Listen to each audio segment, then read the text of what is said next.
ब्रह्म ऋषि Shri देवरासन channel में आप सभी का स्वागत है। आज हम आपके लिए यहाँ पर लेकर आए हैं 10 महाविद्याओं के उत्पत्ति की कथा। 10 महाविद्या अर्थात महान विद्या रूपी 10 देवियां, जिनकी उत्पत्ति माता सती के 10 स्वरूपों से हुई थी, अपने भक्तों को अचूक सिद्धि प्रदान करने वाली हैं ये 10 महाविद्याएं। शाक्त दर्शन इन 10 महाविद्याओं को भगवान विष्णु के 10 अवतारों से संबंध करता है और यह व्याख्या करता है कि महाविद्याएं वे स्रोत हैं जिनसे भगवान विष्णु के 10 अवतार उत्पन्न हुए थे। महाविद्याओं के ये 10 रूप, चाहे वे भयानक हो अथवा सौम्य, जगत जननी के रूप में पूजे जाते हैं। तो चलिए शुरू करते हैं 10 महाविद्याओं के उत्पत्ति की पौराणिक कथा। श्री देवी भागवत पुराण के अनुसार महाविद्याओं की उत्पत्ति भगवान शिव और मां सती के बीच एक विवाद के कारण हुई थी। जब भगवान शिव और माता सती का विवाह हुआ था तो माता सती के पिता दक्ष प्रजापति दोनों के विवाह से खुश नहीं थे। उन्होंने भगवान शिव का अपमान करने के उद्देश्य से एक विशाल यज्ञ का आयोजन किया, जिसमें उन्होंने सभी देवी देवताओं को आमंत्रित किया, लेकिन द्वेषवश उन्होंने भगवान शंकर और मां सती को आमंत्रण नहीं भेजा।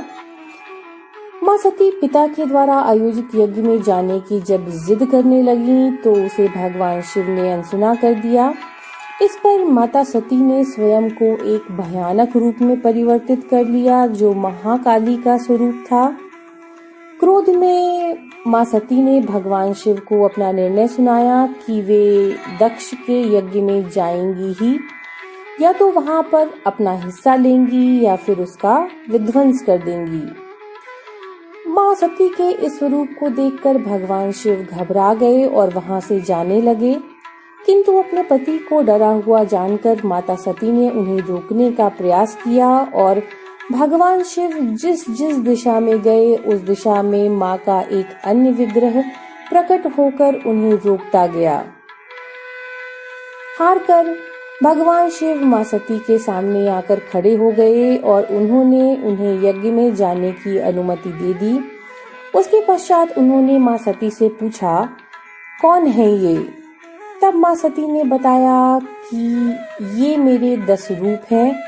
आपके सामने खड़ी कृष्ण रंग की काली है, आपके ऊपर नीले रंग की तारा है, पश्चिम में छिन्नमस्ता, बाएं में भुवनेश्वरी, पीठ के पीछे बगलामुखी, दक्षिण पूर्व में धूमावती, दक्षिण पश्चिम में त्रिपुर सुंदरी, पश्चिम उत्तर में मातंगी और उत्तर पूर्व में खोडशी हैं, और मैं खुद भैरवी रूप में अभयदान देने के लिए आपके सामने खड़ी हूँ। इस प्रकार 10 दिशाओं में माँ ने वे 10 रूप लिए थे, जिन्हें 10 महाविद्या कहा जाता है। तो ये थी 10 महाविद्याओं के उत्पत्ति की पौराणिक कथा। नमो नारायण।